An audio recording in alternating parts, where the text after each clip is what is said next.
Cerita ini mengikuti kisah seorang pemuda bernama Rio yang bekerja sebagai pelayan di sebuah restoran terkenal di Semarang. Pemiliknya, Bu Yanti, dikenal dermawan dan sukses. Tapi di balik itu, ada rahasia gelap yang tak seorang pun tahu. Restoran itu tak pernah sepi.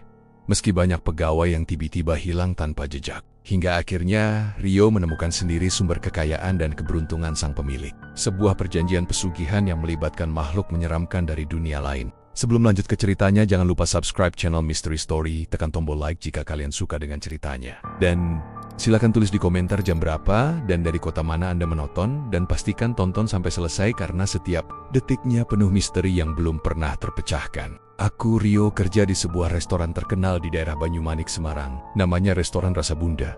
Dari luar sih kelihatannya biasa aja. Bangunannya 2 lantai, cat temboknya warna krem, dengan papan nama besar di depan bertuliskan Rasa Bunda, masakan rumahan. Tapi entah kenapa, dari pertama kali aku masuk kerja di sana, rasanya ada hawa yang beda. Kayak hawa dingin yang nyelip di antara aroma masakan dan suara orang makan. Restoran ini nggak pernah sepi. Siang, sore, sampai malam, pengunjung datang silih berganti. Bahkan jam 12 malam pun, masih ada aja yang datang buat makan.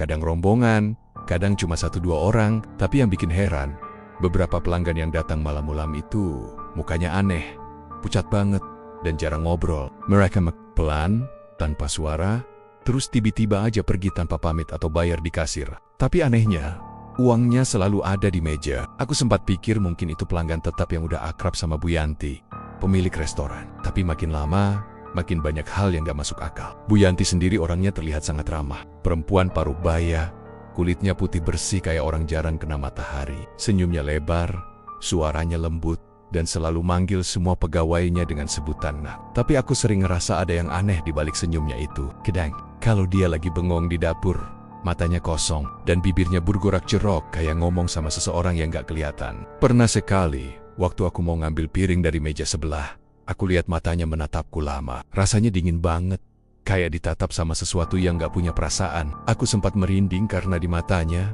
aku lihat bayangan 2 lingkaran hitam yang berputar pelan. Awalnya aku pikir cuma pantulan cahaya dari lampu neon, tapi kejadian itu sering banget terulang. Setiap aku sengaja ngelihat matanya lama-lama, bayangan itu muncul lagi. Dan anehnya, setiap kali itu terjadi, tubuhku langsung ngerasa berat dan kepala kayak pusing. Setelah beberapa detik, dia biasanya cuma tersenyum, lalu jalan pergi tanpa ngomong apa-apa. Aku udah kerja di sana sekitar 2 bulan. Awalnya, aku cuma niat bantu-bantu buat nambah uang kosan. Tapi, semenjak minggu ketiga, aku mulai ngerasa ada yang gak beres sama tempat ini. Pernah suatu malam, waktu semua pegawai udah pulang dan tinggal aku sama satu koki jaga dapur, aku dengar suara kayak orang nangis dari arah gudang beras. Suaranya pelan banget, kayak isak perempuan. Awalnya kupikir salah satu pegawai mungkin lagi sedih atau nelpon pacarnya. Tapi pas aku samperin, gudangnya kosong, lampu mati, dan cuma ada tumpukan karung beras di pojokan. Tapi di situ, aku lihat sesuatu. Ada bayangan gelap berdiri di antara karung-karung itu. Bener-bener gelap, bukan cuma karena cahaya redup. Bayangan itu bentuknya tinggi, dan aku bisa lihat gerakannya pelan banget, kayak ngikutin arah pandanganku. Aku kaget dan mundur pelen-pelen. Tapi waktu aku nyalain lampu, bayangan itu langsung hilang. Yang tersisa cuma aroma amis kayak daging mentah dan udara dingin yang bikin kulitku meremang. Sejak malam itu, aku jadi susah tidur. Tiap pulang kerja, aku selalu ngerasa kayak ada yang ngikutin dari belakang. Pernah waktu aku naik motor, spionku sempat nunjukin bayangan seseorang di jok belakang. Tapi pas aku nengok, kosong. Jalanan sepi, cuma ada suara anjing menggonggong dari jauh. Aku sempat cerita ke salah satu pegawai senior. Namanya Mas Tono. Dia udah kerja di restoran itu hampir 3 tahun. Tapi waktu aku cerita soal suara nangis sama bayangan di gudang, dia cuma senyum aneh. Biasa, Mas Rio.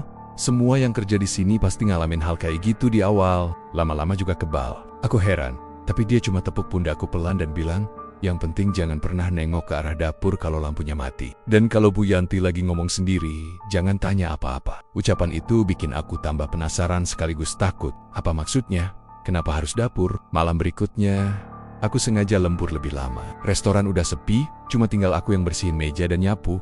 Jam udah hampir 1:30 malam. Lampu di ruang makan masih nyala, tapi di dapur redup banget. Aku bisa lihat bayangan Bu Yanti dari celah pintu kaca dapur. Dia kayak lagi duduk di lantai, ngelakuin sesuatu. Aku coba jalan pelan ke sana.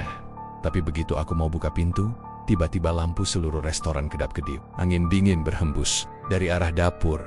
Benar-benar dingin sampai napasku berembun. Aku mundur, dan dari dalam dapur terdengar suara bisikan. Pelan banget, tapi jelas pergi. Aku langsung lari keluar tanpa mikir lagi. Malam itu aku nggak berani balik ke kosan. Aku nginep di warung kopi depan SPBU yang buka 24 jam. Besok paginya aku datang kerja seperti biasa. Aku takut kalau Bu Yanti bakal marah karena aku ninggalin restoran semalam. Tapi dia malah senyum ramah kayak nggak terjadi apa-apa. "Pagi Rio, kamu sehat nak?" katanya sambil ngasih senyum lebar. Aku cuma bisa jawab pelan, "Iya Bu, sehat kok." Tapi yang bikin aku makin merinding, di ujung bibirnya ada sedikit noda merah, kayak bekas darah kering. Seiring waktu, aku makin sadar kalau aku bukan satu-satunya yang ngalamin kejadian aneh. Ada pegawai baru namanya Dimas, anak muda asal Kendal. Baru 2 minggu kerja, dia udah kelihatan pucat dan gampang melamun. Pernah aku tanya, "Kenapa kelihatan capek banget?" Dia jawab pelan, "Aku tiap malam gak bisa tidur mas. Selalu mimpi dapur ini kebanjiran darah. Terus ada tenggen-tenggen keluar dari dinding." 3 hari setelah dia cerita itu, Dimas gak masuk kerja. Katanya sakit, tapi sampai sekarang gak pernah balik. Bu Yanti cuma bilang dia udah berhenti karena mau pulang kampung. Tapi HP-nya gak aktif dan semua barangnya masih di loker dapur. Restoran itu makin lama makin ramai. Pelanggan datang tanpa henti. Bahkan kadang parkir sampai ke jalan depan gang. Tapi aku perhatiin satu hal. Makanan yang disajikan selalu sama sop buntut, rawon, sama ayam goreng kremes. Dan semuanya entah kenapa punya rasa khas yang sulit dijelasin. Enak banget, tapi juga bikin kepala berat. Banyak pelanggan yang setelah makan kelihatan lesu, tapi tetap bilang mau balik lagi besoknya. Aku pernah sekali bantu di dapur, bagian ngolah bumbu. Tapi waktu aku buka salah satu wadah besar yang ditutup kain, aku kaget. Di dalamnya bukan cuma bumbu, tapi ada benda aneh kayak potongan daging. Tapi bentuknya bukan daging sapi atau ayam. Warnanya kehitaman dan baunya mirip darah basi. Saat aku mau tutup lagi, Bu Yanti tiba-tiba muncul di belakangku tanpa suara. "Itu resep rahasia nak. Jangan dibuka kalau bukan waktunya." Suaranya lembut, tapi matanya tajam banget. Aku cuma bisa ngangguk pelan. Sejak saat itu, aku selalu ngerasa dia tahu setiap gerak-geriku. Kadang waktu aku lagi ngelap meja, aku ngerasa dia ngeliatin dari kejauhan. Kalau aku nengok, dia langsung pura-pura sibuk di dapur. Malam-malam di restoran rasa bunda jadi makin aneh. Pernah satu malam, pas listrik padam beberapa detik, aku lihat sekilas di kaca pantulan etalase, ada sosok tinggi berdiri di belakang Bu Yanti.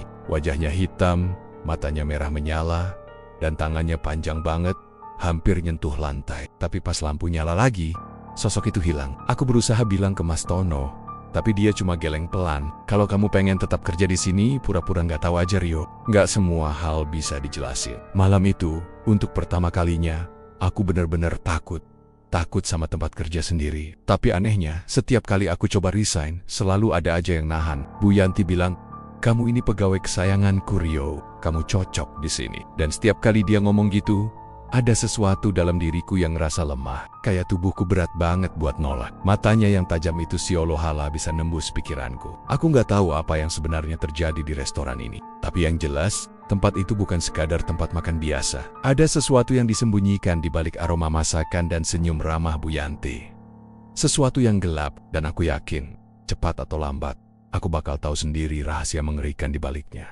Malam itu, aku pulang bareng Lina, teman kerja yang udah cukup lama di bagian kasir. Kami jalan kaki bareng ke arah gang belakang restoran Tempot, masing-masing parkir motor.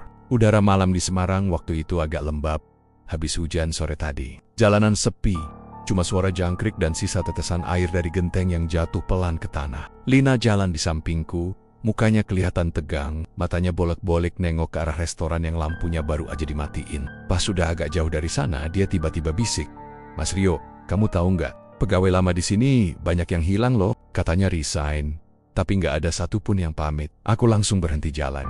"Maksud kamu hilang gimana?" "Mungkin aja mereka pindah kerja, Lin." Lina geleng pelan, terus nunduk. "Nggak mas, aku udah kerja di sini hampir setahun. Dulu sebelum aku, ada 4 orang yang kerja di bagian dapur. Tapi satu-satu hilang. Awalnya dibilang pulang kampung, tapi keluarganya katanya nggak pernah nerima kabar lagi. Bu Yanti juga nggak pernah bahas." Aku diam, cuma ngeliatin wajahnya yang makin pucat. Liana lanjutin, "Yang lebih aneh lagi, tiap bulan malam Jumat Kliwon, restoran ini tutup cuma buat Bu Yanti sendiri. Katanya buat bersih-bersih, tapi aku pernah nguping waktu dia di dapur. Suaranya kayak orang lafalin mantra mas, bener-bener kayak ritual." Dek, jantungku berdetak lebih cepat. Malam, Jumat Kliwon. Itu besok malam. Aku berusaha ngakal akal sehatku.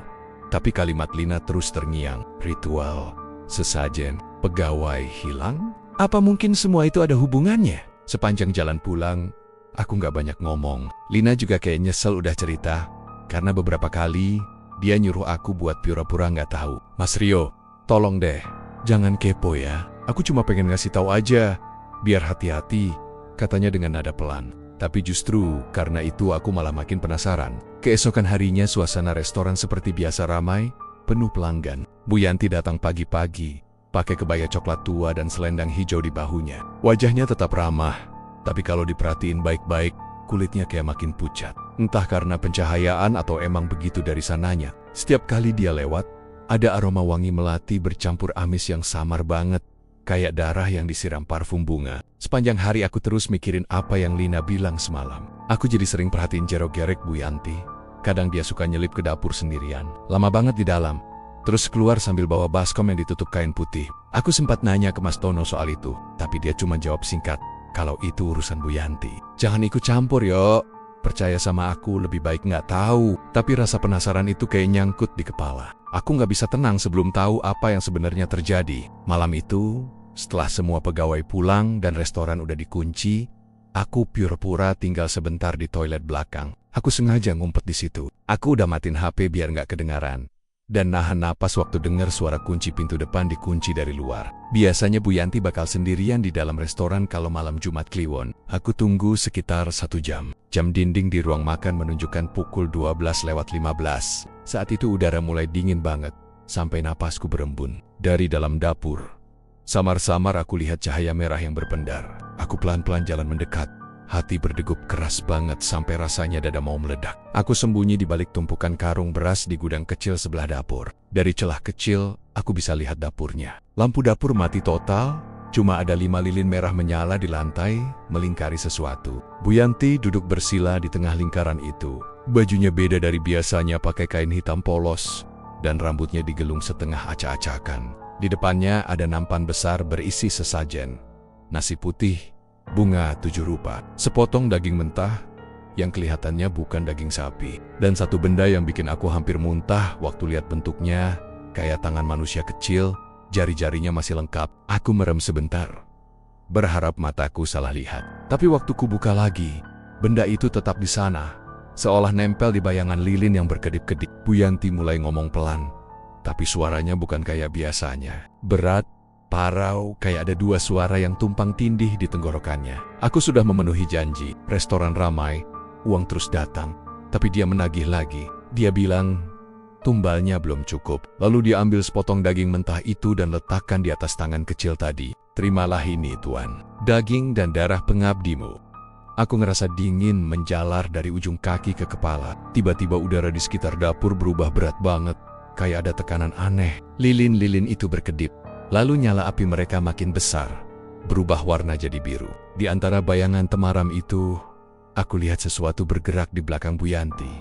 Awalnya samar, tapi lama-lama bentuknya jelas sosok tinggi besar, kulitnya kelabu, dan matanya merah menyala. Tubuhnya panjang menjulur ke bawah, dan dari punggungnya keluar semacam ekor atau belitan seperti ular. Aku hampir kelepasan teriak, tapi aku tutup mulutku sekuat tenaga. Suara langkah makhluk itu berat banget, kayak injak lantai basah. Kau berjanji, manusia. Suara itu berat, dalam, sampai lantai bergetar halus. Bu Yanti tunduk, tangannya gemetar. Ampun Tuan, aku hanya butuh waktu. Ada pegawai baru, tapi aku belum bisa. Kau tahu aturan? Potong suara itu keras. Setiap bulan 1 nyawa. Tidak boleh lebih lambat. Aku makin gak bisa napas. Telingaku berdengung. Tangan gemetar hebat. Pegawai baru. Itu maksudnya siapa? Aku. Tiba-tiba lilin-lilin itu padam satu persatu. Tersisa 1 nyala kecil di depan patung batu yang baru aku sadari ada di pojokan dapur. Patung itu menyeramkan kepala manusia, tapi mulutnya terbuka lebar dan lidahnya bercabang. Di sekitar patung, lantai dapur basah seperti disiram darah. Bu Yanti kemudian mulai menangis. Aku mohon, kasih aku waktu 1 minggu lagi. Aku janji. Setelah itu akan ada tumbal baru. Sosok itu diam beberapa detik. Matanya melirik ke arah sekitar. Lalu berhenti tepat di tempat aku sembunyi. Aku bisa ngerasain jantungku berhenti sepersekian detik. Tatapannya tajam banget, seperti bisa nembus karung beras tempat aku ngumpet. Aku nahan napas kuat-kuatnya. sampai dadaku sakit. Tapi entah kenapa, dia nggak bergerak ke arahku. Dia cuma mendesis pelan. Suaranya kayak angin berdesir lewat daun pisang. Jangan ingkar janji, manusia, atau kau yang akan jadi santapan selanjutnya. Setelah itu, sosok itu pelan-pelan hilang. Lenyap kayak asap tersapu angin. Lilin-lilin padam semua. Dan cuma tersisa Bu Yanti yang terduduk di lantai sambil terisak. Aku nggak tahu berapa lama aku diam di situ. Tapi waktu aku sadar, jam udah hampir 1:30. Aku langsung keluar pelan-pelan. Pastiin Bu Yanti nggak sadar. Aku lari sekuat tenaga keluar lewat pintu belakang yang untungnya nggak dikunci. Udara luar dingin banget, tapi rasanya lega. Aku terus lari sampai ke ujung gang. Baru berani berhenti, napasku ngos-ngosan. Dan tanganku gemetar hebat. Sepanjang jalan pulang, aku cuma bisa mikir satu hal. Apa yang barusan aku lihat beneran? Atau cuman halusinasi? Tapi semuanya terlalu nyata. Bau amis darah masih kebawa di hidungku. Dan di ujung bajuku, aku lihat noda merah samar mungkin dari darah di lantai dapur waktu aku lari. Sampai di kos, aku nggak bisa tidur sama sekali. Bayangan sosok besar itu terus muncul di pikiranku. Matanya yang merah, suaranya yang berat. Dan kalimat terakhirnya, setiap bulan 1 nyawa. Aku mulai sadar, semua pegawai yang hilang itu bukan sekadar resign. Mereka mungkin dijadikan tumbal. Dan kalau benar begitu, berarti Bu Yanti bakal butuh korban baru bulan depan. Dan kali ini, aku yakin yang dimaksud korban itu adalah aku. Aku lari keluar restoran sambil ngos-ngosan. Napas rasanya sesak banget. Udara malam Semarang yang biasanya hangat, malam itu terasa menusuk tulang. Aku masih bisa ngerasa jantungku berdetak kencang, seolah mau lompat keluar dari dada. Begitu sampai di jalan besar, aku baru berani nengok ke belakang. Restoran Rasa Bunda itu tampak gelap total. Cuma cahaya lilin merah yang kelihatan redup dari balik tirai jendela. Tapi, aku sempat lihat bayangan besar melintas di dalam. Tinggi banget, nyaris nyentuh langit-langit. Aku nggak tahu itu apa. Dan jujur, aku nggak mau tahu. Malam itu aku langsung naik ojek dan pulang ke kos. Sepanjang jalan, pikiran ini masih muter-muter di kejadian tadi. Kata tumbal terus terngiang di kepala. Apa maksudnya tumbal? Siapa yang dijadiin tumbal? Dan kenapa Bu Yanti bilang masih kurang 1? Jangan-jangan dia lagi nyari korban baru. Sampai di kamar, aku langsung kunci pintu rapat-rapat. Tapi perasaan gak enak itu masih nempel. Kayak ada sesuatu yang ngikutin dari belakang. Aku duduk di kasur. Tapi pandangan mataku terus ngarah ke jendela. Entah kenapa, tirai itu tiba-tiba goyang sendiri padahal jendelanya ketutup. Aku maju pelan-pelan. Coba buka tirai itu sedikit, dan sumpah, waktu itu aku hampir jatuh saking kagetnya. Ada bayangan hitam berdiri di luar jendela tinggi banget, matanya merah menyala. Tapi pas aku kedip, bayangan itu udah hilang. Aku langsung nutup lagi, narik selimut, dan berusaha tidur meskipun jantungku masih berdegup kencang. Besok paginya, aku datang ke restoran dengan perasaan campur aduk. Sebenarnya aku pengen berhenti kerja, tapi di sisi lain, aku juga pengen tahu apa yang sebenarnya terjadi. Di dapur, aku lihat Bu Yanti seperti biasa senyum, ramah, dan seolah nggak ada apa-apa yang terjadi malam sebelumnya. Tapi yang bikin aku makin merinding, di lehernya ada bekas merah melingkar. Kayak luka bakar pagi, Rio, katanya lembut. Aku cuma bisa jawab pelan, pagi Bu. Dia nyengir sedikit. Kamu nggak apa-apa kan? Wajahmu pucat banget. Aku iya Bu, cuma kurang tidur aja. Bu Yanti cuma senyum. Tapi tatapannya itu kayak tahu sesuatu. Siangnya, pas jam makan siang, aku iseng nanya ke pegawai lama, namanya Pak Karto, koki paling senior di situ. Pak, kataku pelan, bener nggak sih, dulu pernah ada pegawai yang hilang? Pak Karto diem dulu. Matanya lihat ke arah ruang makan yang penuh pelanggan. Lalu dia jawab pelan banget, jangan tanya-tanya hal itu. Yo, kalau kamu sayang nyawamu, pura-puralah nggak tahu apa-apa. Aku makin penasaran, tapi, Pak, belum sempat aku lanjutin. Bu Yanti tiba-tiba muncul dari arah belakang. Lagi ngobrol apa Pak Karto? Suaranya lembut, tapi nadanya bikin bulu kuduk berdiri. Pak Karto langsung gugup. Enggak Bu, cuma ngajarin Rio bikin sambal. Bu Yanti tersenyum tipis. Bagus, kerja yang benar. Ya, dia berlalu pelan. Tapi sebelum pergi, aku sempat lihat ujung bajunya kayak ngelewatin lantai tanpa nyentuh. Sejak kejadian itu, suasana kerja di restoran jadi makin aneh. Lampu sering mati sendiri pas malam. Padahal listrik normal. Suara langkah kaki di dapur kadang kedengeran, padahal nggak ada orang. Pernah suatu malam aku dengar suara sendok jatuh dari arah gudang. Pas aku samperin, sendoknya bener-bener ada di lantai. Tapi posisinya berdiri tegak, kayak ada yang nancepin. Aku udah nggak kuat, tapi rasa penasaranku malah makin besar. Suatu malam aku mutusin buat balik lagi ke restoran sendirian. Aku pengen tahu, Ritual itu dilakukan buat apa? Dan siapa sosok tinggi besar yang muncul malam itu? Aku datang sekitar jam setengah 12 malam. Waktu semua pegawai udah pulang. Aku ngumpet di dapur, tempat aku sembunyi sebelumnya. Lampu restoran perlahan padam, dan aroma dupa mulai tercium. Bu Yanti muncul lagi dari arah ruang belakang.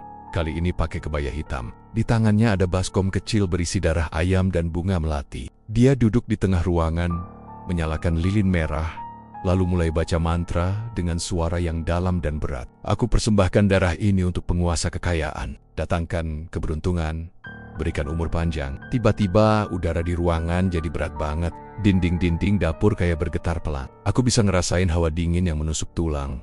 Sampai gigi rasanya gemeretak sendiri. Dari bayangan dapur muncul kabut hitam yang menggumpal, lalu berubah jadi sosok besar yang sama kayak sebelumnya, tinggi, lidah panjang, mata merah. Tapi kali ini wajahnya lebih jelas, kulitnya legam, tubuhnya kayak ditutupi sisik halus. Dia melangkah pelan ke arah Bu Yanti. Suara itu muncul lagi. Tumbal berikutnya wanita itu yang di kasir sudah siap. Bu Yanti menunduk. Belum, tuanku. Tapi, aku sudah punya satu calon baru. Aku langsung merinding. Sosok itu ngerespon dengan suara berat. Jangan kecewakan aku. Jika tidak, gantinya adalah kau sendiri. Habis itu, sosok itu lenyap perlahan ke dalam asap hitam. Bu Yanti langsung roboh, kayak orang kehabisan tenaga. Aku masih ngintip dari balik tumpukan karung. Tapi tiba-tiba, lilin di depannya padam. Suasana langsung gelap total. Aku ngerasa ada napas di belakang telingaku panas, berat, kayak hembusan dari binatang besar. Aku gak berani gerak, tapi telingaku jelas banget dengar suara itu berbisik pelan. Kamu lihat semuanya. Ya. Seketika aku teriak dan lari sekengkengnya keluar dapur. Tapi anehnya, pintu restoran yang tadinya kebuka tiba-tiba ketutup rapat. Aku dorong sekuat tenaga, nggak bisa. Lampu berkedip-kedip, piring-piring di rak berjatuhan, dan dari arah belakang kedengeran suara langkah berat lagi. Aku panik, cari jalan keluar lewat jendela. Begitu aku dorong, kaca jendela itu pecah sendiri, seolah bantu aku kabur. Aku lompat keluar, jatuh ke tanah, dan langsung lari tanpa lihat ke belakang. Begitu sampai di jalan, aku berhenti. Dada naik turun, napas tersengal. Tapi waktu aku nengok ke restoran, dari dalam kelihatan bayangan Bu Yanti berdiri di balik tirai, senyum mengerikan sambil ngeliatin aku. Aku sadar satu hal, malam itu aku udah masuk terlalu jauh ke rahasia restoran itu. Dan aku yakin sekarang aku yang bakal jadi target berikutnya. Hari itu, suasana di restoran mendadak berubah muram. Semua pegawai kelihatan tegang. Apalagi setelah kabar hilangnya Lina menyebar, aku datang ke restoran dengan rasa was-was. Meski malam sebelumnya aku udah niat gak mau ke sana lagi. Tapi ada perasaan bersalah yang gak bisa aku tahan. Lain sempat cerita tentang ritual aneh itu. Dan sekarang justru dia yang menghilang. Begitu aku sampai, suasana restoran tampak normal dari luar. Pelanggan tetap ramai, suara wajan dan piring berdenting seperti biasa. Tapi di dalamnya, aku bisa ngerasain hawa aneh yang beda. Kayak udara di sana berat. Dan setiap orang seolah menahan sesuatu. Aku tanya ke pegawai lain, tapi mereka semua cuma saling pandang dan pura-pura nggak tahu apa-apa. Mas Rio, kamu dengar kabar Lina? Bisik salah satu pegawai, namanya Rani, sambil cuci piring. Aku angguk pelan. Iya, aku dengar. Katanya belum ketemu ya? Rani menelan ludah, lalu berbisik lebih pelan. Katanya sih, terakhir dia dilihat sama Bu Yanti, malam Jumat Kliwon kemarin. Waktu restoran ditutup, aku langsung merinding. Malam Jumat Kliwon kemarin, itu malam setelah aku ngintip ritual di dapur. Aku nggak bisa diem. Siangnya aku kari-kari, alasan buat masuk ke gudang belakang tempat Bu Yanti sering lakuin ritual itu. Saat nggak ada orang, aku buka pintu gudang pelan-pelan. Bau amis langsung nyengat hidung. Di sudut ruangan, ada bekas lilin merah yang udah meleleh. Dan di lantainya masih ada noda hitam kayak bekas darah yang udah kering. Aku coba nyalain senter HP. Dan saat cahaya itu nyorot ke tembok, aku lihat ada coretan aneh. Bentuknya kayak simbol lingkaran dengan tanda silang di tengahnya. Dan di bawahnya tertulis angka-angka yang aku nggak ngerti artinya. Tiba-tiba, suara langkah kaki terdengar dari luar. Aku langsung panik dan sembunyi di balik karung beras. Bu Yani, aku dengar suara Pak Karto dari luar. Ini gudangnya kebuka, Bu. Ada yang masuk mungkin? Aku nahan napas. Langkah kaki Bu Yanti makin dekat. Biar ibu yang cek. Katanya pelan tapi nadanya dingin. Aku bisa lihat bayangannya dari celah karung. Berjalan pelan mendekat ke tengah ruangan. Dia berhenti pas di depan tempat simbol itu ada. Sudah waktunya. Bisiknya pelan, lalu dia keluarkan sesuatu dari kantong kebayanya. Benda itu, tangan manusia kecil, pucat, jari-jarinya masih utuh. Aku hampir teriak, tapi buru-buru nutup mulutku sendiri. Bu Yanti menaruh tangan itu di tengah simbol dan mulai komat kamit lagi. Tiba-tiba lampu padam dari arah luar. Terdengar suara kaca pecah dan angin kencang masuk ke dalam gudang. Aku bisa ngerasain hawa dingin menggigit sampai napasku kelihatan putih di udara. Di tengah gelap itu, aku lihat sesosok kabut hitam pelan-pelan muncul, membentuk tubuh tinggi besar dengan mata merah yang sama seperti sebelumnya. Tapi kali ini lebih dekat, jauh lebih jelas. Suara berat itu bergema di seluruh ruangan. Tumbal sudah diterima, tapi perjanjian belum lunas. Bu Yanti sujud di lantai. Ampuni hamba, tuanku. Hamba sudah berikan yang terbaik. Sosok itu ngelirik sekeliling. Matanya sempat berhenti ke arah tempat aku ngumpet. Aku nahan napas sekuat tenaga. Rasanya waktu berhenti, suara detak jantung sendiri pun kedengeran keras. Tapi untungnya, dia berbalik lagi ke arah Bu Yanti. Yang terakhir harus dari yang melihat. Kalau tidak, kekayaanmu akan dicabut. Bu Yanti angguk pelan. Baik, tuanku. Sosok itu menghilang perlahan, meninggalkan bau amis yang makin menusuk. Begitu mereka pergi, aku langsung kabur keluar lewat pintu samping. Tapi sialnya, langkahku kepleset karena darah di lantai. Bunyi gedebuk itu bikin Bu Yanti nengok ke arahku. Rio suaranya pelan, tapi bikin lututku lemas. Aku nggak sempat mikir lagi. Langsung lari keluar gudang dan terus keluar restoran. Dari belokong, aku dengar dia teriak, "Kamu sudah lihat segalanya ya Rio?" Malam itu aku sembunyi di kos dengan tubuh gemetar. Aku tahu sekarang, Lina pasti jadi tumbal terakhir. Dan yang melihat yang dimaksud sosok itu aku. Sekitar jam 2 malam saat aku baru aja mau tidur, ada suara langkah pelan di depan pintu kosku. Aku coba dengerin baik-baik. Langkahnya berat dan lambat, kayak seretan kaki di lantai. Aku langsung matiin lampu kamar dan pura-pura tidur. Tapi tiba-tiba, ada yang ngetuk pintu pelan. Tok, tok, tok. Aku nggak jawab, tapi ketukannya makin keras, makin cepat. Tok, tok, tok. Aku nekat buka mata, dan di sela bawah pintu, aku lihat bayangan 2 kaki berdiri di luar. Tapi anehnya, bayangan itu kayak nggak punya bentuk manusia. Jari-jarinya panjang, tajam, dan hitam legam. Aku ambil keberanian buat buka tirai jendela sedikit. Dari luar, di bawah sinar lampu jalan, aku lihat sosok Bu Yanti berdiri, tapi wajahnya pucat banget, matanya kosong, dan dari ujung bibirnya keluar darah menetes ke bajunya. Dia senyum, pelan-pelan ngangkat tangan dan nulis sesuatu di kaca jendela kamar kosku pakai darahnya sendiri. Tulisan itu cuma 2 kata. Giliran kamu. Aku langsung mundur, jatuh ke lantai, dan nangis ketakutan. Aku udah nggak tahu harus ngapain lagi. Aku pengen kabur, tapi semua tubuhku kaku, kayak ditahan sesuatu. Udara kamar makin dingin, sampai napas rasanya berat banget. Lampu kamar berkedip-kedip, dan di pojokan kamar, aku bisa lihat bayangan hitam itu muncul lagi, matanya merah. Sama persis kayak di restoran. Dia berdiri di sana tinggi banget. Kepalanya hampir nyentuh langit-langit. Aku cuma bisa merem sambil terus baca doa dalam hati. Begitu aku buka mata lagi, semuanya hilang. Tapi di kaca jendela, bekas tulisan darah itu masih ada. Besok paginya, aku mutusin buat pergi dari kos. Aku titip pesan ke pemilik kos kalau ada yang nyari aku, bilang aja aku udah pindah kota. Aku naik bus pertama yang ke arah Jogja. Cuma bawa ransel kecil dan dompet. Tapi bahkan di perjalanan pun, perasaan gak enak itu masih nempel. Aku sempat tidur sebentar di kursi bus. Tapi di mimpi aku ngelihat Lina, dia berdiri di dapur restoran. Bajunya penuh darah, matanya kosong. Dan dia bilang pelan, "Rio, lari. Tapi mereka akan tetap nyari kamu." Aku kebangun sambil keringetan. Penumpang di sebelahku ngelihat heran, tapi aku cuma bisa diam. Aku tahu, aku belum aman. Bayangan itu masih ngikutin. Dan Bu Yanti, entah kenapa, aku yakin dia belum selesai nyari tumbal terakhirnya. Waktu itu, lututku rasanya langsung lemas. Aku sampai harus pegangan ke dinding biar nggak jatuh. Tubuh Lina tergeletak di depan patung itu.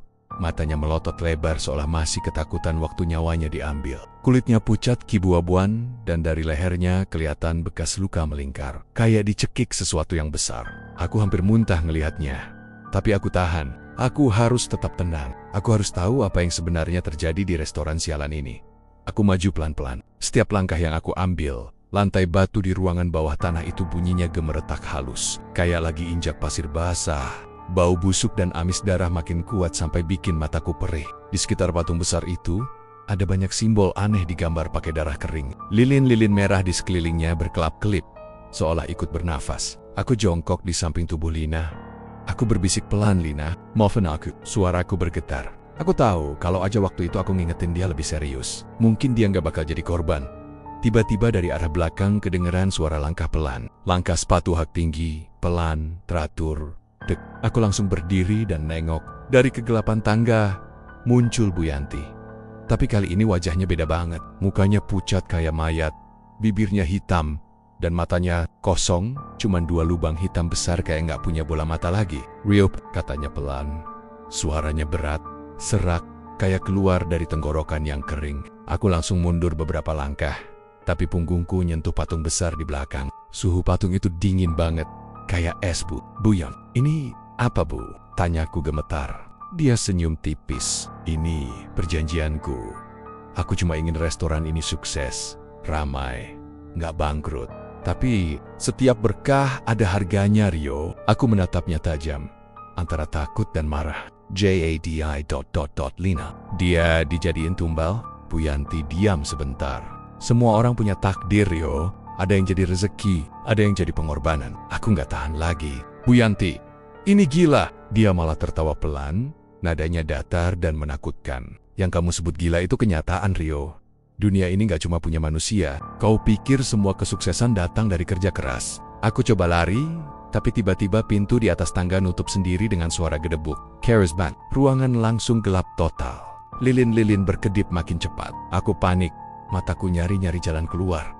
Tapi yang aku lihat cuma dinding batu dan simbol darah di mana-mana. Suara Bu Yanti mulai berubah makin serak, makin berat, kayak 2 suara berbicara bersamaan. "Kamu lihat semuanya, Rio. Kamu tahu rahasiaku. Sekarang kamu harus bergabung." Dari arah patung keluar suara desis pelan. Aku lihat kepala patung itu bergerak. Aku nggak bisa percaya.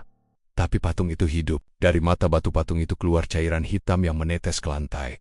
Berasap begitu menyentuh tanah. Lalu perlahan, tubuh ular itu bergerak, melingkar di sekitar Bu Yanti. Aku bisa lihat lidahnya menjulur, panjang, licin, dan meneteskan cairan kental merah gelap. Bu Yanti berdiri di tengah lingkaran ular itu, lalu teriak keras banget. "Terimalah aku, tuanku." Tubuhnya langsung kejang-kejang. Dari kulitnya muncul sisik-sisik kecil berwarna kehitaman. Tangannya memanjang, jarinya berubah runcing. Suaranya berubah. Bukan suara manusia lagi. Aku mundur. Tapi di belakangku dinding tiba-tiba bergetar sendiri. Simbol darah di sana mulai bercahaya merah. Ular besar itu membuka mulutnya. Lebar banget, dan dari dalamnya keluar asap hitam yang menggumpal. Asap itu bergerak ke arahku. Aku coba kabur, tapi langkahku berat banget, kayak ada yang nahan kaki, Rio. Suara Bu Yanti berubah jadi bisikan yang nyerang langsung ke telingaku. "Kalau kamu nggak mau jadi bagian, kamu akan jadi pengganti." Tiba-tiba aku merasa ada tangan dingin yang nyentuh pundakku dari belakang. Aku nengok pelan, dan di situ, Lina. Tapi bukan Lina yang aku kenal. Wajahnya pucat, matanya kosong, mulutnya terbuka lebar sampai ke pipi. Dan dari dalamnya keluar darah segar yang menetes ke bajuku. Dia pegang tanganku erat banget, dingin kayak es. "Ayo, hiu." Suaranya berat dan datar. "Temani aku." Aku teriak second keng Nia dan nekat dorong tubuh Lina menjauh. Tapi begitu dia jatuh ke lantai, tubuhnya langsung hancur jadi abu hitam yang nyebar ke udara. Aku langsung lari ke arah tangga. Tapi ular besar itu tiba-tiba nyabet ekornya ke arahku. Aku sempat terlempar dan nabrak dinding, sampai rasanya tulang rusukku kayak retak. Bu Yanti masih berdiri di tengah lingkaran itu. Sekarang tubuhnya udah nggak manusia lagi. Rambutnya panjang dan hitam pekat, kulitnya licin kayak sisik ular. Tapi wajahnya masih mirip Bu Yanti, cuma matanya merah. Dan senyumnya, senyum manusia yang udah kehilangan jiwa. "Sekarang kamu tahu semuanya, Rio," katanya pelan. "Nggak ada jalan keluar. Kalau kamu keluar dari sini, mereka akan tetap mencari. Karena kamu sudah lihat." Aku benar-benar ketakutan. Tapi di antara rasa takut itu, ada dorongan kuat buat ngelawan. Aku lihat di pojokan ruangan ada kendi besar berisi minyak dan kain sobek yang masih terbakar di ujungnya. Aku langsung ambil, dan tanpa mikir, aku lempar ke arah patung besar itu. Boom! Api langsung nyambar, lilin-lilin meledak, dan seluruh ruangan berubah jadi lautan api. Bu Yanti menjerit keras banget sampai telingaku berdenging. Tubuhnya terbakar tapi nggak langsung hangus. Malah berubah bentuk makin aneh, separuh manusia, separuh ular. Meronta-ronta sambil ngeluarin suara melengking. Aku langsung naik tangga secepatnya, dorong pintu dengan sisa tenaga, dan berhasil keluar ke dapur. Napasku ngos-ngosan, tapi aku nggak berani berhenti. Aku terus lari keluar restoran. Di belakang, aku masih bisa dengar suara Bu Yanti menjerit dan desisan panjang dari makhluk itu. Begitu sampai di luar, aku jatuh tersungkur di jalan. Tubuhku penuh abu dan darah. Restoran itu kebakar hebat. Api menjilat-jilat sampai ke atap. Tapi anehnya, nggak ada warga yang keluar. Semua sepi. Kayak dunia cuma nyisain aku sama suara api. Aku berusaha berdiri, tapi lututku lemas. Aku cuma bisa ngeliatin restoran itu kebakar habis. Di antara kobaran api, aku sempat lihat bayangan Bu Yanti berdiri di jendela, senyum dengan wajah setengah gosong, matanya merah menyala. Sebelum semuanya runtuh jadi abu. Malam itu aku pikir semuanya udah selesai, tapi ternyata enggak. Begitu aku jalan pelan meninggalkan lokasi, di belakangku terdengar suara lirih dari arah api yang padam pelan-pelan. Ryuk, belum selesai. Aku langsung lari tanpa nengok lagi. Tapi di hati kecilku, aku tahu perjanjian Bu Yanti belum berakhir. Dan mungkin sekarang gantinya aku yang ditandai buat jadi tumbal berikutnya. Malam itu adalah malam paling mengerikan dalam hidupku. Begitu pintu ruang bawah tanah itu menutup sendiri, suara dentumannya bikin seluruh tubuhku gemetar. Aku langsung berlari naik tangga. Tapi pijakannya licin banget, penuh darah segar yang masih basah. Tanganku terpeleset dan aku jatuh ke bawah, membentur lantai keras yang dingin dan lembab. Dari atas, suara langkah kaki Bu Yanti pelan tapi terdengar jelas berat. Tapi tenang, seperti seseorang yang tahu persis apa yang sedang dia lakukan. Kamu tahu terlalu banyak. Rio, katanya dari balik pintu dengan nada datar tapi menusuk. Dia sudah memilih kamu. Suara itu diikuti oleh tawa kecil yang pelan namun bikin bulu kuduk berdiri. Aku coba teriak minta tolong, tapi suaraku gemetar dan tenggorokanku terasa kering banget. Udara di ruangan itu berubah semakin dingin. Bahkan napasku mulai mengembun. Lalu, suara desisan mulai terdengar dari arah patung besar itu. Aku memaksa berdiri, menatap patung yang sebelumnya cuma diam. Tapi kali ini, matanya benar-benar bergerak. Dari sorot matanya yang merah menyala, aku bisa lihat pantulan wajahku sendiri pucat, penuh keringat dan ketakutan. Lidah panjang dari mulut patung itu keluar pelen-pelen, basah dan mengeluarkan bunyi syek yang terdengar di seluruh ruangan. Tubuhku kaku, rasanya seperti ada yang menekan pundakku, menahan supaya aku nggak bisa bergerak. Lalu, dari bayangan di belakang patung, muncul sosok tinggi besar. Wujudnya sama seperti yang kulihat waktu Bu Yanti melakukan ritual matanya merah. Lidahnya panjang, tapi kali ini tubuhnya lebih jelas. Kulitnya seperti sisik ular, berkilau kehijauan kena cahaya lilin. Dari dadanya, muncul simbol aneh berwarna merah menyala seperti bara api. Dia berjalan perlahan ke arahku. Langkahnya berat dan licin seperti sesuatu yang menyeret tubuh basah di lantai. Setiap langkah yang diambil menimbulkan suara bluk, kayak darah yang mengalir di tanah. Aku mau kabur, tapi kakiku berat banget, seperti ada tangan yang menahan dari bawah lantai. Aku menunduk, dan benar aja dari bawah retakan lantai keluar banyak tangan kecil, pucat, dingin, seperti tangan bayi yang sudah membusuk. Aku menjerit sekencang mungkin, tapi suaraku malah terpantul di tembok sempit itu. Bikin gema yang makin bikin ngeri. Sosok tinggi itu berhenti tepat di depan aku. Lalu dia angkat tangannya yang panjang banget, dan dari kukunya yang hitam keluar tetesan darah kental. Tumbal baru, Dietrich. Suaranya dalam banget, kayak keluar dari perut bumi. Begitu kata itu diucapkan, lilin-lilin di sekitar ruangan tiba-tiba padam satu persatu. Hanya cahaya merah dari simbol di dada makhluk itu yang masih menyala. Tubuhku mulai kaku, nggak bisa digerakkan. Dari patung besar di belakangnya, lidah panjang melingkar ke arahku, melilit pinggangku dengan kuat. Rasanya dingin, licin, dan menjijikan. Aku ngerasa tubuhku ditarik pelen-pelen ke arah patung itu. Aku mencoba melawan, mukul lilitan itu pakai tangan. Tapi semakin aku berontak, semakin kuat tekanan di tubuhku. Aku bisa dengar tulang rusukku mulai retak. Sakitnya luar biasa. Di tengah rasa sakit itu, aku dengar suara Bu Yanti dari atas. Kali ini lebih keras dan seperti sedang membaca mantra. Darah muda, tubuh suci, jiwa baru. Jadikan dia bagian dari pengabdian. Begitu dia selesai ngomong, patung itu mulai bergetar. Dinding ruangan ikut bergetar juga. Debu dan batu kecil mulai berjatuhan dari langit-langit. Aku menjerit, tapi dari mulutku nggak keluar suara.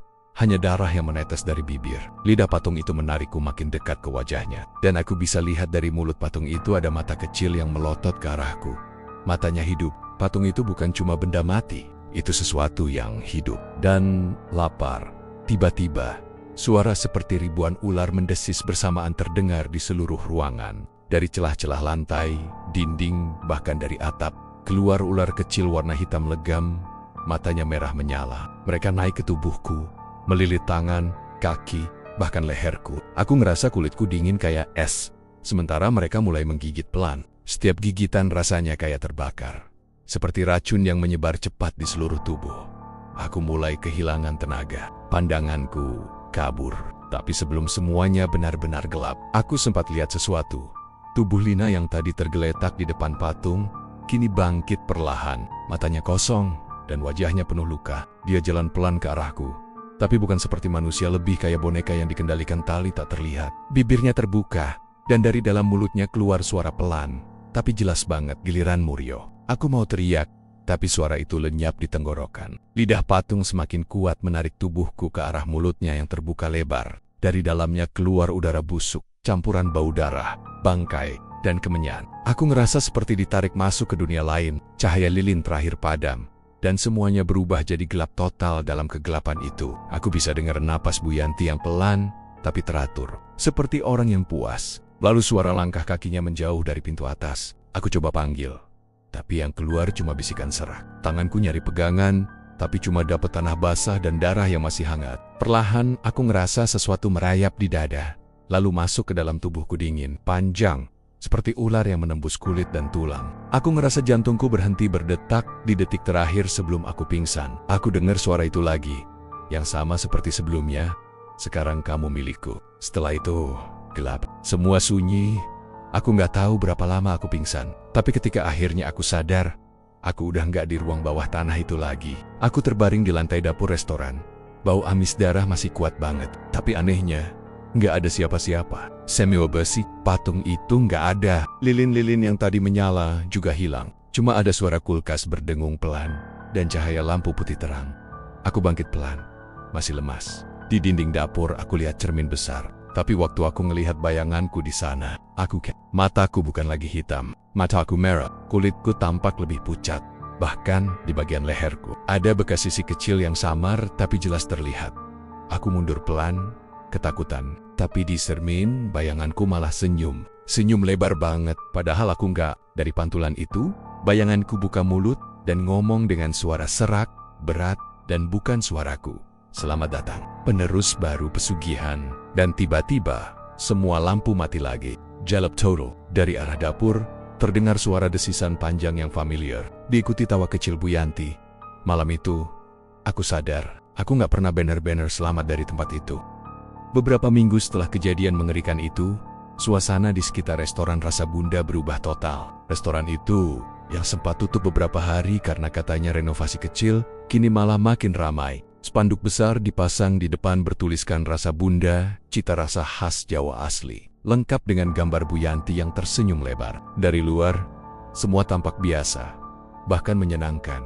Tapi bagi orang-orang yang dulu pernah kerja di sana, ada sesuatu yang terasa ganjil. Beberapa mantan pegawai sempat cerita ke warga sekitar. Kalau restoran itu dulunya sering tutup mendadak tiap malam Jumat Kliwon. Tapi setelah dibuka lagi, jam operasionalnya malah lebih panjang, kadang sampai lewat tengah malam. Aneh, karena biasanya pelanggan sudah sepi jam segitu. Namun, entah kenapa, di restoran itu sekarang justru makin ramai di jam-jam malam. Mobil-mobil mewah sering parkir di depan. Bahkan beberapa pengunjung terlihat datang dengan wajah pucat dan mata sembab, seperti habis nangis. Tapi tak satu pun dari mereka berani ngomong banyak. Yang paling bikin warga kaget adalah munculnya pelayan baru bernama Rio. Wajahnya mirip banget sama aku, bahkan sampai ke cara jalannya, bentuk rambutnya, dan suaranya yang serak. Banyak yang awalnya mengira aku balik kerja di sana lagi. Tapi setelah diajak ngobrol, orang-orang malah merasa ngeri. Dia dingin banget, kata salah satu pelanggan. Ngeliatin orang tuh kayak nembus, tatapannya kosong, tapi tajam. Ada juga pelanggan yang bilang, pelayan itu sering berdiri di pojokan dapur, sambil nyengir sendiri. Kalau ada anak kecil yang lewat, pandangannya selalu mengikuti. Bahkan pernah ada seorang ibu yang marah karena anaknya tiba-tiba nangis histeris waktu disapa pelayan itu. Si anak bilang, omnya nggak punya bayangan. Awalnya semua orang kira itu cuma lelucon anak kecil. Tapi makin lama kejadian aneh makin sering terjadi. Suatu malam, sekitar jam 10, salah satu satpam komplek yang jaga di dekat sana bilang, dia lihat seseorang di dapur restoran lewat jendela kaca. Orang itu tinggi tapi gerakannya aneh, kayak melayang. Dari jarak jauh, dia bisa lihat orang itu sedang memotong sesuatu di meja besar, bukan ayam, bukan daging biasa, tapi sesuatu yang bentuknya seperti tangan manusia. Tapi begitu dia mendekat, semua lampu di restoran langsung padam. Beberapa detik kemudian, nyala lagi, dan semua kelihatan normal. Satpam itu langsung keluar dari situ, nggak berani balik jaga malam lagi. Beberapa hari setelahnya, warga sekitar mulai mencium bau aneh tiap malam Jumat Kliwon. Bau amis darah bercampur kemenyan, keluar dari ventilasi dapur restoran. Beberapa kali ada yang coba lapor ke RT setempat, tapi anehnya, semua laporan itu selalu ditolak dengan alasan nggak ada bukti. Bahkan, katanya, orang-orang dari kelurahan pernah datang ngecek, tapi begitu keluar dari sana, wajah mereka pucat dan gak mau ngomong apa-apa. Bu Yanti seperti biasa cuma senyum setiap kali ditanya. Itu cuma suara ayam disembelih. Biasa, katanya sambil tertawa kecil.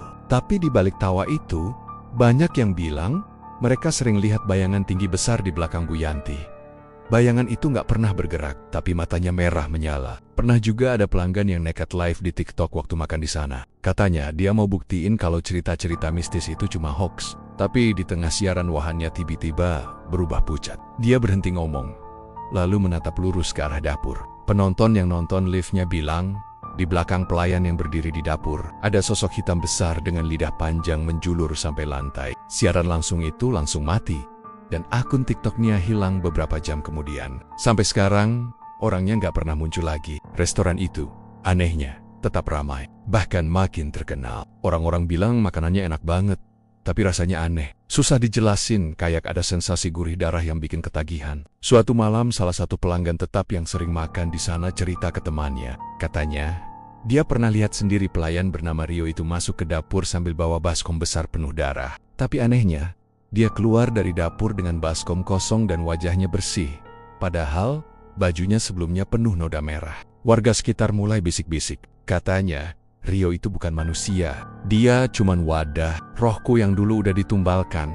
Katanya kini jadi bagian dari ritual pesugihan itu penjaga abadi restoran. Sosok yang disuruh ngambil jiwa baru, tiap kali ada pelanggan yang datang bawa anak kecil. Karena, menurut cerita yang berkembang diam-diam, tumbal paling kuat adalah tumbal yang masih suci anak-anak yang belum berdosa. Malam-malam berikutnya, beberapa warga bilang mereka dengar suara tangisan dari arah dapur restoran. Tangisan itu kecil, tapi jelas. Kadang kayak suara anak kecil, kadang kayak orang dewasa yang merintih kesakitan. Kalau ada yang berani lewat sana, mereka bakal ngerasa udara di sekitarnya jadi dingin banget. Seperti ada sesuatu yang menempel di tengkuk. Dan kalau kamu berani nengok, konon kamu bakal lihat bayangan orang yang berdiri di balik kaca jendela restoran, menatap balik ke arahmu dengan mata merah menyala. Bu Yanti sendiri sekarang terlihat makin kaya. Mobilnya ganti-ganti, restoran tambah besar, dan dia sering diwawancarai media lokal tentang kisah suksesnya. Tapi entah kenapa, setiap kali wajahnya muncul di foto atau video,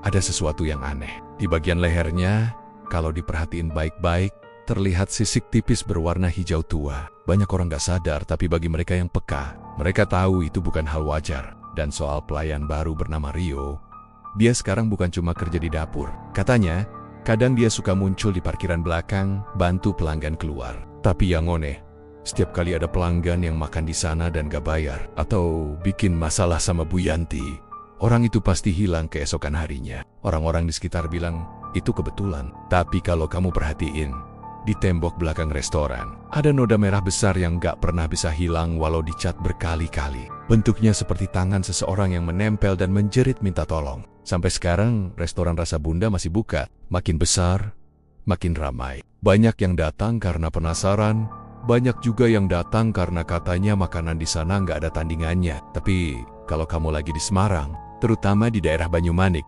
dan kamu kebetulan mampir ke restoran yang terlalu ramai untuk ukuran malam Jumat, coba perhatiin backpack pelayannya. Dia tinggi, kulitnya pucat, dan kalau kamu perhatikan dari dekat, matanya merah samar. Dia jarang ngomong, tapi senyumnya selalu lebar, seperti sedang nahan sesuatu. Kalau kamu bawa anak kecil, dan si kecil tiba-tiba bilang, omnya jahat, tolong jangan diabaikan. Karena bisa jadi, dia tahu sesuatu yang gak kamu lihat. Dan sebelum kamu pulang, coba lihat ke arah dapur. Kalau kamu lihat bayangan besar berdiri di belakang Bu Yanti, dengan lidah panjang dan tubuh seperti ular, jangan, itu bukan ilusi. Itu pemilik sebenarnya restoran Rasa Bunda. Dan pelayan yang tadi nganter pesananmu itu, mantuak, atau sesuatu yang pakai tubuhku. Jadi kalau suatu malam kamu makan di sana, lalu pelayannya menatapmu lama sekali tanpa berkedip, jangan berani menatap balik. Karena katanya, Siapapun yang berani balas tatapan matanya malam itu juga, namanya akan tercatat di buku pesugihan Bu Yanti. Dan tak lama kemudian, kamu akan hilang tanpa jejak. Terima kasih sudah menonton channel Mystery Story. Terus dukung channel ini dengan cara komen, like, share, dan subscribe. Mohon maaf jika ada kesamaan nama tokoh, tempat kejadian ataupun cerita, itu adalah kebetulan semata.